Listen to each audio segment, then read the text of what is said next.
Hey friends, it's Em. Come and join me with a cup of tea, cup of coffee, your choice of drink, and let's dive into my new color sketchbook that I bought without finishing other sketchbooks like I always do.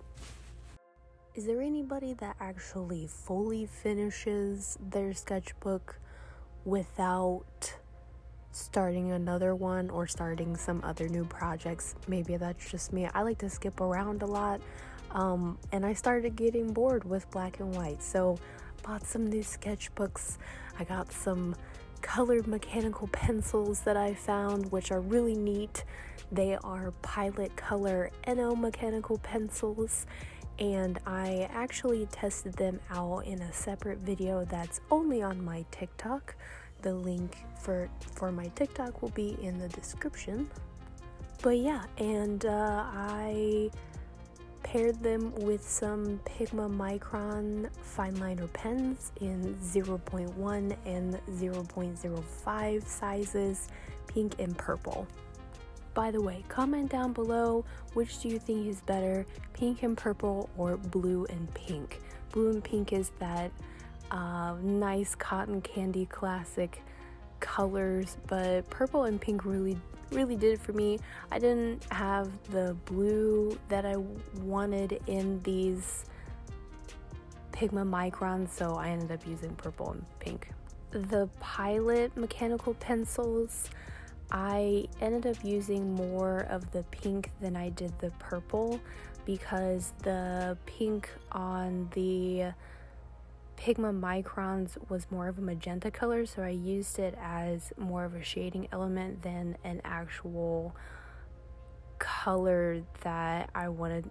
See, my plan wasn't to do that. My plan was to use it as like an accent, the pink as an accent, but since it was so much darker, I decided just to use it in the lighter places where I wanted a really light, prominent pink.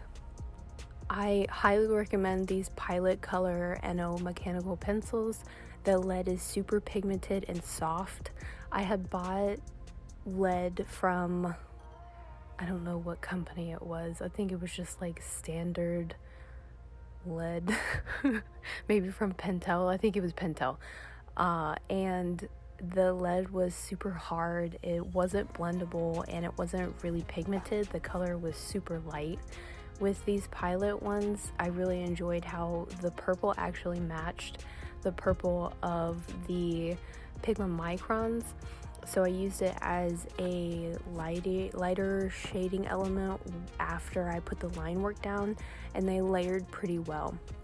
The lead also for the Pilot mechanical pencils isn't like what you would find with a professional colored pencil, not mechanical colored pencil, professional colored pencil, because those are usually like an oily, waxy, blendable type texture, and these are pretty much like a standard colored pencil texture is what I can compare the lead to.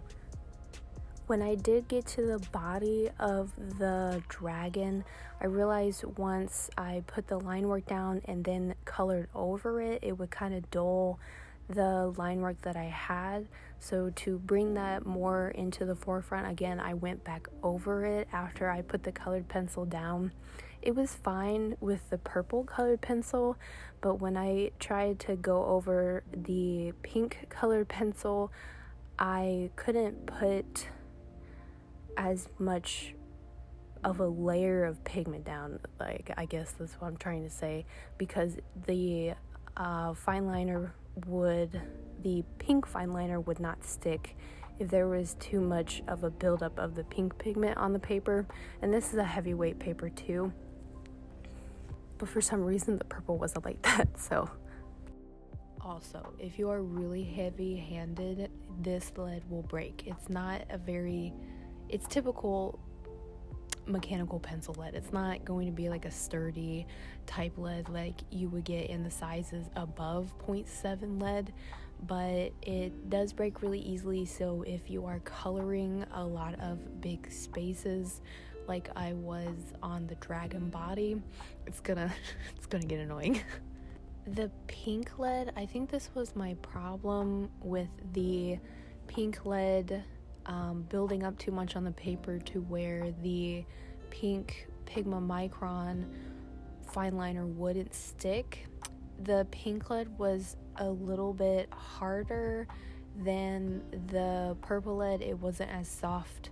The purple lead you could color and you could tell it would be softer, and I think I just built up like too much like of a waxy film over it with this pink, but I still like how it turned out.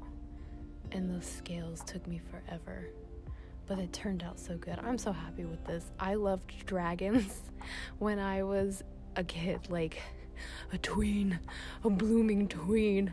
I had this Dragonology book, and among other all of those other like mythology books you could find at Barnes & Noble.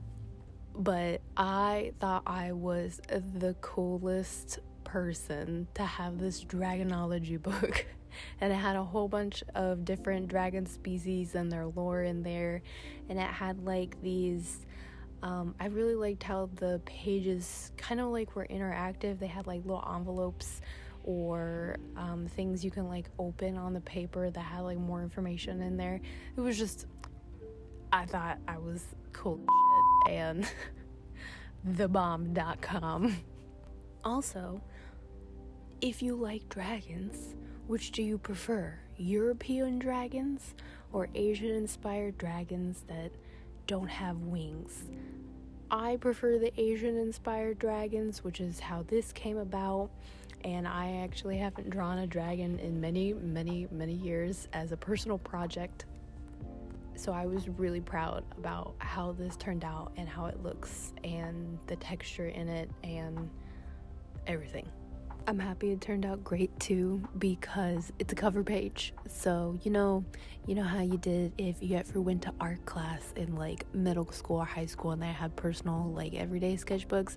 That cover page has to look good. Like, that's your first cover. Usually, I mean, I have sketchbooks. I'm like, I'm gonna skip the cover page because I'm just like, you don't need to. I don't know, I'm not prepared for this. But yeah, so tell me what you guys think down below. Give a like, give a comment, give a sub. You guys have a great day.